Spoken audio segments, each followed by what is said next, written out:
tatta dhimta takita dhimta dhimta tam.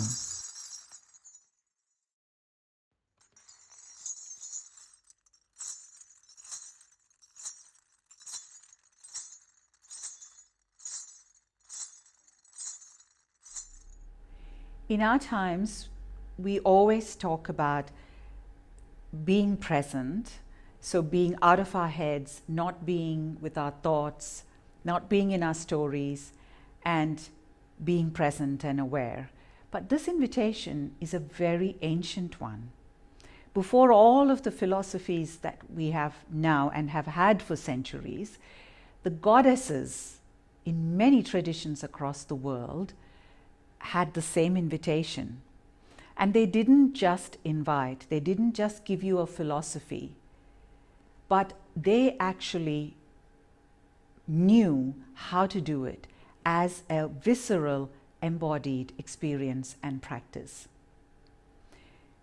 A lot of the time we know these as depth practices because they invited us to allow the depths to inform us. So not look for divinity, not look for that transformative experience out in the skies, but in our own depths, in our own bodies. And this was the profound importance of these goddess practices, because they made the experience material.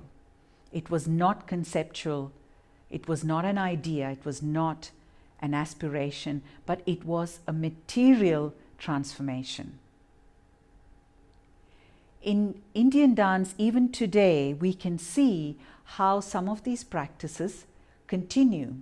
And the most important one being the weightedness of the lower body, where we drop our awareness from the mind, the head, the arms, completely into the lower body, from below our hips. In fact, the ancient text on dance says that movement starts from this lower body. Movement is informed by the weight, led by the weight and the sensations. And why is this important? Because in a physical way, if we look at the body level, the mind is the head. The mind is, our brain, our mind is generally the head.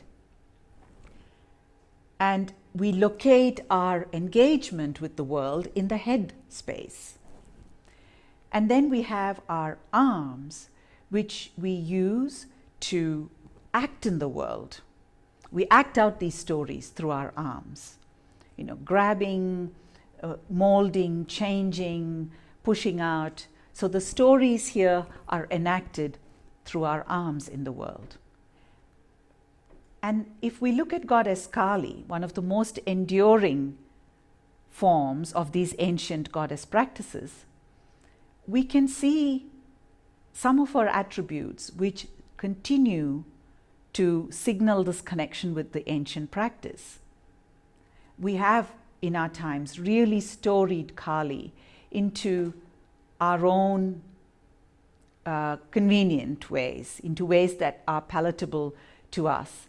But she has endured.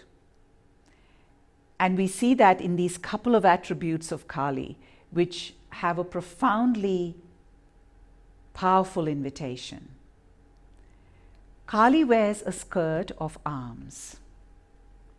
And when we actually do this, rather than thinking about it conceptually, when we put this in our bodies, we attach the arms to our waist and move them along.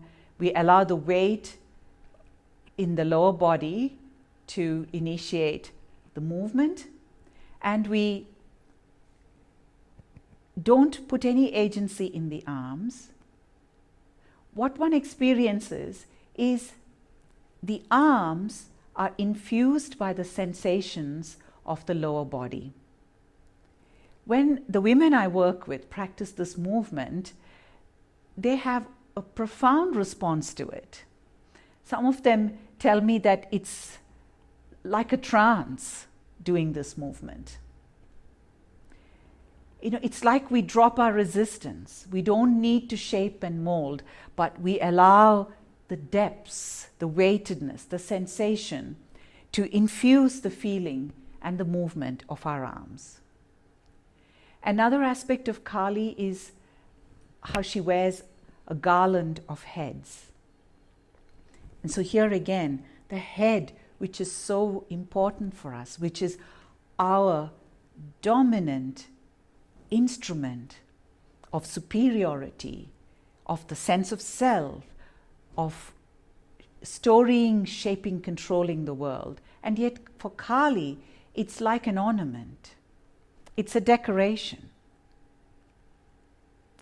And that is the invitation of these goddess practices of Goddess Kali, is to drop into the depths of the being, in our bodies. It's not out in the sky, it's not in another galaxy, it's not remote from us, it's in our bodies, is that sensation, the power, the potential to experience reality in a completely different way.